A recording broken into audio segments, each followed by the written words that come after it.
갈릴리 가나에서 주님께서 첫 표적을 보이셨고 이제 가버나움으로 내려가셨다라고 이렇게 12절에 기록하고 있습니다.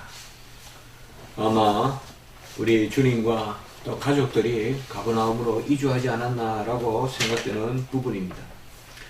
주님께서는 무척 바삐 옮겨 다니신 모습을 볼 수가 있습니다. 이제 13절로부터 17절까지 오늘 본문의 말씀을 보면 예수님께서 유월절을 지키러 이제 예루살렘으로 올라가시고 그곳에서 성전을 정결하게 하는 그 일을 행하신 기사를 담고 있습니다. 이것을 혹자는 성전 정결 사건 혹은 성전 숙정 사건이라고도 합니다. 성전을 깨끗하게 했다는 것입니다. 유월절을 지키기 위하여 주님께서 예루살렘으로 올라가셨습니다. 유대인들은 유월절과 오순절과 그 다음에 수장절을 꼭 성년이 되면 예루살렘에서 지켜야 되는 그 규례 가운데 살았습니다. 우리 주님께서도 이 땅에 계시는 동안에 율법에 순종하고 유대인의 규례에 순종했습니다. 주님께서 친히 율법의 완성이시지만은 아직 주님의 때가 이르지 아니하였으므로 그 구약의 절기에 순종하셨습니다. 예루살렘 성전의 성전이라 하면 히에론, 이것은 강의의 의미의 성전입니다. 전체 성전을 다 의미하는 단어가 바로 히에론인데 이 예루살렘 성전에 가보니 이 성전에는 이방인의 뜰도 있고 여인의 뜰도 있고 또 남자의 뜰도 있고 그리고 이제 성소, 지성소 이렇게 연결이 되는 부분인데요. 아마 이 부분은 이방인의 뜰이 아닐까 이렇게 또 역시 우리가 짐작합니다. 어쨌든 성전 안에서 성소 안에서 매매 행위를 한다는 것은 우리 주님 보시기에 전혀 합당치 않은 것입니다. 이 매매 행위가 그저 세상의 상행위의 이름으로 이루어지는 것은 아니었습니다. 14절의 말씀에 보면 소와 양과 비둘기 파는 사람들과 돈 바꾸는 사람들, 우리 14절만 그냥 빼서 보면 세상에 매매하는 행위죠. 소와 양과 비둘기를 파는 것과 환전을 하는 것. 어떻게 보면 오늘날도 금융산업이 있고 또 실물산업이 있죠. 다 크게 보면 이 두 가지가 기업의 형태죠. 돈으로 돈을 바꾸어서 사는 뭐 보험이라든지 금융이라든지 어떻게 보면 크게 보면 어떤 그런 주식이라든지 다 보면 크게 보면 금융이라고도 볼 수 있지 않겠습니까? 그리고 또 실물이 있죠. 실물이라 그러면 물건을 매매하고 물건을 파는 것, 또 물건을 만드는 것, 또 크게 보면 용역을 제공하는 어떤 그런 서비스부터 우리가 그렇다고 볼 수 있겠죠. 그러나 14절에 소와 양과 비둘기 파는 것과 돈 바꾸는 사람들은 철저히 바로 제사와 관계되어 있는 그런 행위입니다. 제사라는 이름으로 상행위를 하고 있는 것입니다. 소와 양과 비둘기라는 것은 바로 주님 앞에 제물을 드리기 위한 것입니다. 그런데 먼 데서 절기를 지키러 온 사람들은 이 육축들을, 가축들을 직접 가지고 올 수 없기 때문에 이제 예루살렘 와서 사게 되는데 꼭 이렇게 지정한 곳에서만 사게 되어 있습니다. 그래서 그런 규례가 없지 않습니까? 어디 하나님 법에 그런 게 있습니까? 오다가 한 마리 사와도 되고 또 취해도 되고 좋은 뜻에서 서로 바꾸어서 또 가져와도 되고 그런 규례는 없단 말이에요. 그런데 이제 제사장 가문이 돈을 남기려고 소와 양과 비둘기는 꼭 지정된 것만 사라. 또 그 지정된 것을 어디서 파느냐? 바로 성소에서 파는 거예요. 지정된 것은. 그래서 그 당시 안나스 가문에서 기른 것만 사야 되고 그것만을 하나님이 받으신다라고 이렇게 말씀한다는 거죠. 그러니까 독점이고 독점을 해서 폭리를 취하는 것입니다. 소와 양과 비둘기를 아주 그저 비실비실하게 길러가지고 먹이지도 않고 길러가지고 최고 볼품없이 그런 그것을 만들어 놓고는 또 최고 값비싸게 받아서 그것을 제물로 바치게 하는, 그야말로 눈먼 제물을 바치게 하는, 가장 하나님께서 향기롭게 취하지 못할 중심이 없는 그런 제물을 바치게 하는 그 모습이죠. 돈 바꾸는 것도 마찬가지입니다. 이스라엘은 로마 화폐로는 바로 헌금을 받지 않았습니다. 로마 화폐에는 가이사의 얼굴이 새겨져 있죠. 어쨌든 이방의 황제의 얼굴이 새겨져 있고 또 그런 의미도 있지만은 이방의 돈이잖아요. 그렇기 때문에 거룩하지 못하다고 해서 이 세계를 또 바꾸죠. 우리가 출애굽기 30장 13절에 보면 반세겔을 다 내야 되거든요. 그래서 성전세겔이라고 합니다. 이것을 성전세겔. 그가 꼭 이 돈만 내도록 또 되어 있어요. 꼭 이 돈만 내는데 이것을 또 역시 금융을 독점해서 그렇게 사람들을 괴롭히는 것입니다. 이러한 상황이 바로 대제사장들의 가문에 의해서 이루어진 것입니다. 결국은 제사라는 이름으로, 예배라는 이름으로 결국은 돈놀이 하는 것이고 결국은 매매하는 것이죠. 가만히 보면 상행위가 이루어지는 것이죠. 이것을 우리 주님께서는 절대 용납하지 못할 일로 바로 진노하시고 꾸짖는 모습을 오늘 볼 수가 있는 것입니다. 노끈으로 채찍을 만드셔서 바로 진노하셔서 양이나 소를 성전에서 내쫓으시고 돈 바꾸는 돈을 쏟으시고 상을 엎으시고 비둘기 파는 사람들에게 이르시고 가져가라 하시고 만들지 말라 하시고, 제가 일전에 한번 말씀을 드렸죠. 이 요한복음은 상당히 깊은 신학적인 그런 조용한 어떤 그런 깊은 진리의 말씀이지만 또 그것과 어우러서 아주 급박하게 되어지는 사건이 나타나는, 저번에 제가 와보라 따르니 지나가니 그런 우리 나다나엘 빌립 그런 말씀을 전할 때 제가 말씀을 드렸죠. 여기서도 보면 또 아주 사건이 일어나는데 급박한 이 요한복음에 바로 이런 부분이 비밀이 있는 것입니다. 여기를 보면 주님께서 아주 그냥 막 진노하시는 그런 모습을 볼 수가 있습니다. 왜요? 성전은 내 아버지의 집이고 하나님의 집이고 만민이 기도하는 집이 되기 때문에 그런 것입니다. 에스라 5장 2절과 8절, 누가복음 2장 49절에 보면 내 아버지의 집을 하나님의 집이다 라고 이렇게 했단 말이죠. 그래서 아들로서 아버지를 높이는 그런 아버지의 집, 오늘 16절에 보면 내 아버지의 집이라고 그렇게 이야기하고, 이 부분에서 사사기 56장 7절에 보면 내 아버지의 집은 만민이 기도하는 집이다. 바로 기도하는 가운데 주님을 만나는 집이다. 교회의 본질이 어디냐? 바로 기도에 있다 이 말이죠. 기도는 역시 뭐예요? 예배 가운데 그 본질을 드러내는 것이죠. 하나님을 섬기는 가운데 하나님께 구하고, 우리 칼빈 목사님도 말씀하셨거든요. 경외하고 바라보고 구하고 감사하라. 이 네 가지를 이야기했어요. 경외하고 바라보고 구하고 감사하라. 이걸 제1계명을 해석하면서 말씀했거든요. 이것이 바로 하나님을 섬기는 거라고 했거든요.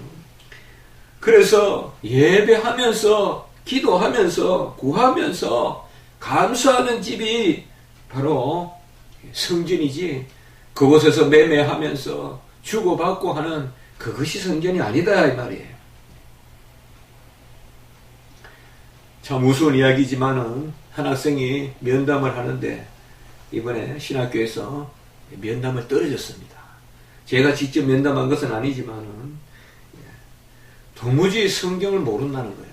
특별 채용을 해서 우리가 특차로 학생을 뽑는데 모든 조건은 되는데 도무지 성경을 모른다는 거예요. 산성복음이 어디 있는지도 모르고, 마태복음 1장 1절을 이야기해도 그게 마태복음에 있는지도 모르고 그런 학생이 지원을 했다는 거예요. 그래도 신앙이 좋으면 뽑으려고 했다는 건데, 그래서 물어봤다는 겁니다. 목회가 뭐라고 생각합니까? 이 외국에서 온 학생이에요. 목회가 뭐라고 생각합니까? 목회자의 아들이에요. 목회자의 자녀예요. 그래서 물어봤답니다. 목회가 뭐라고 생각합니까? 이것이라도 대답을 잘하면 뽑으려고. 그랬더니 give and take 이렇게 이야기하더래요. 주고받는 것이 목회다. 그래서 떨어뜨렸다는 거예요.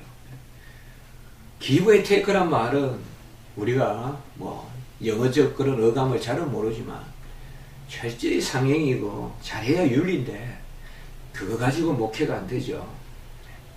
기본적으로 목회라는 것은 주의 이름으로 헌신하고 주의 일을 대신하고 또 대언하고 하는 그런 사명이 목회인 것이지, 주고받는 것이 목회가 아니죠. 주고받는 것은 매매죠. 마태복음 21장 13절의 말씀에 보면 강도의 소굴이다. 옛날 성경에는 구렬이다. 좀 더 강한 표현을 썼는데요. 새 성경에는 강도의 소굴이 되었다. 내 아버지의 집이 강도의 소굴이 되었다. 오늘 16절의 말씀에 보면 내 아버지의 집으로 장사하는 집을 만들지 말라라고 이렇게 말한 것입니다. 바로 이것이 경건이 아니라 바로 경건주의고 또 경건이 아니라 종교주의를 의미합니다. 기독교 신앙은 종교주의에 빠져서는 안 되는 것입니다. 매일매일 반복되는 어떤 일상적 예배, 그 가운데서 드려지고 또 사용되는 어떤 그런 흐름, 그것이 교회의 본연의 사명이 아닌 것입니다. 교회는 하나님을 섬기고 한 생명을 천하보다 귀하게 여기고 그 생명을 구하는 것이 바로 교회의 본연의 사명인 것입니다. 제가 이번 주간에 어려운 일을 당하고 어떻게 보면 오늘 아까도 기도하면서 한 주 만에 나는 고아가 되었구나 라는 그런 생각을 해봤습니다.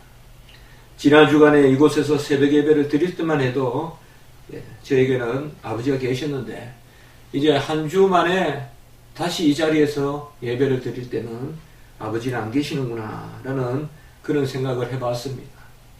우리 인생에 60년, 70년이 짧다고도 하지만 또 한 주 한 주 일어나는 일이 이렇게 복잡다단하구나 라는 그런 생각도 해봤습니다. 저는 지난 주간에 전원교양곡이라는 옛날에 읽었던 앙드레 지드의 소설을 다시 한번 읽어봤습니다. 다 읽어보진 않았지만은 그 소설에 보면 이제 버려진 맹인 소녀가 나오고 그리고 말도 못하는 그 소녀를 목사님이 거두어서 기르는 그런 이야기입니다.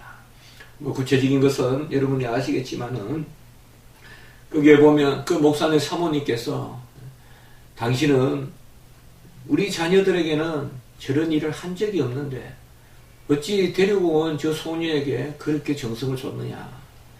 이제 그렇게 이야기하니까 이 목사님이 이것이 잃어버린 99마리 양보다 잃어버린 한 마리 양이 더 중요하다는 그 목양을 이야기하는 것이 아니냐라고 그렇게 이야기하고 하는 그런 이야기입니다. 물론 더 애틋한 그 소설의 주제는 또 어떤 다른 곳에도 있지만은요.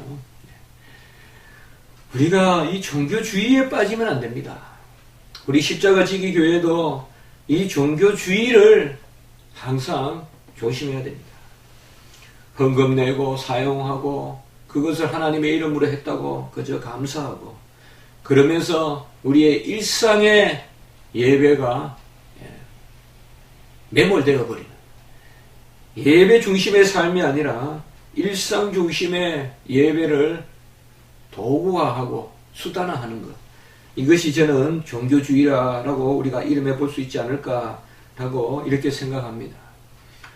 예배는 어쨌든 성령과 진리 가운데 드려야 됩니다. 애통하는 심령이 있어야 되고 상한 심령이 있어야 되고 하나님 앞에 간구가 있어야 되고 구하는 것이 있어야 되고 바라는 것이 있어야 됩니다. 하나님 앞에 올려드리고 우리는 가장 연약한 심령 가운데 드려지는 그것이 바로 예배인 것입니다. 예배는 무슨 하나 종교적 제의를 마쳤다는 그런 즐거움, 그것이 예배가 아닌 것입니다. 하나님 앞에 우리 자신을 연약하게 쳐서 복종시키고 하나님의 말씀 외에는 어떤 것도 중심에 놓지 않고 철저히 그 부분에서는 말씀에 닫히고 말씀에 열리는 것이 바로 예배입니다. 내 마음대로 열고 닫는 것이 아니라 말씀이 닫으라면 닫는 것입니다. 마음껏 여는 것이 아닙니다. 말씀 가운데 두렵고 떨리고 말씀 가운데 내 자신을 닫는 부분도 있어야 됩니다. 말씀에 나를 가두는 부분도 있어야 됩니다. 그리고 또 말씀 가운데 내 자신을 열어놓아야 됩니다. 내가 그저 일상적으로 생각했던 것 정도, 한 주간 내가 품었던 마음 정도, 내 이상과 야망 혹은 내 이성적인 논리 정도의 그런 결산이 예배가 아니라 전혀 나로부터 인하지 않는 것을 기대하는, 도무지 나로부터 나오지 않는 위로, 도무지 내가 가지지 못한 능력, 내가 가지지 못한 평화, 이런 것들이 하나님에 의해서 주어지는 그 창조적 권능을 인정하고 하나님 앞에 나가는 것이 바로 예배인 것입니다. 한국교회도 항상 이 일을 조심해야 됩니다. 한국교회의 신앙과 경건을 이제 넘어서는 종교주의의 그런 모습들이 나타나고 있음을 우리가 바라볼 수가 있습니다.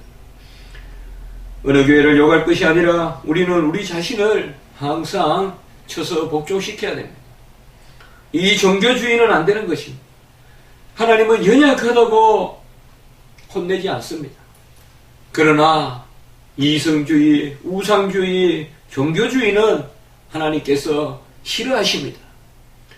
오늘 주님께서 이 땅에 오셔서 가장 분노한 말씀이 바로 오늘 이 부분입니다.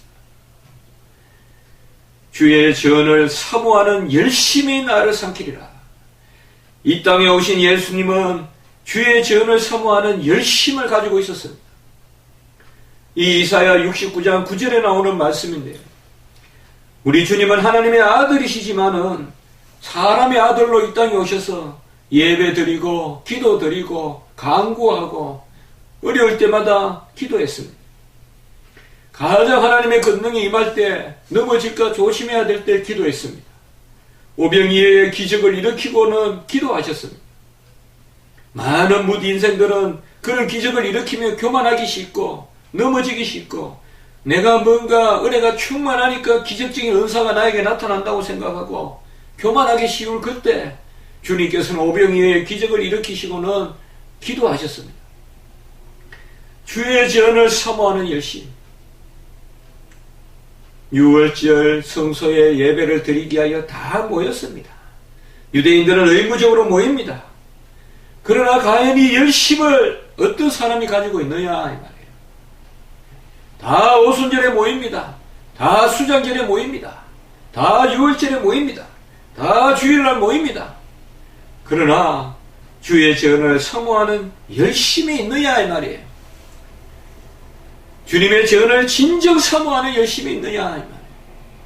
예배 가운데 임하시는 하나님을 진정 바라보고 의지하고 하나님께 구하고 앙모하는 그런 열심이 우리 안에 있느냐.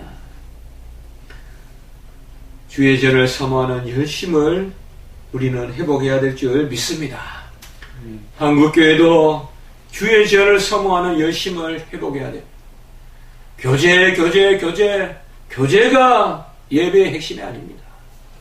먼저 하나님에 대한 예배, 하나님과의 하나됨이 있어야 되고 그리고 성도의 하나됨이 따라와야 되는 것이지 성도의 하나됨을 교회의 중심으로 여길 수는 없는 것입니다. 성도가 하나 되는 것은 너무나 중요하지만 교회의 성도 살피러 가는 것이 아니다 이 말이죠. 오늘 예배 때 어느 성도 만날 거 그거 소망 가지고 가는 거 아니다 이 말이죠. 예배 때는 주님 만나러 가는 것이요.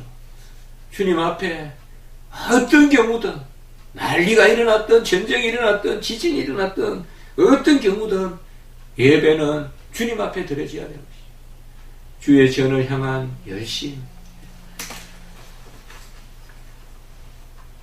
우리 이 자리에는 주의 일을 위한 우리 강도사님도 계시고 또 저도 목회자입니다. 우리가 결코 잃어버리지 말아야 될 거예요. 언제든지 남에게 이것 하나는 우리가 잃어버리지 말아야 할 것은 주의 전을 사모하는 열심이 있어야 된다.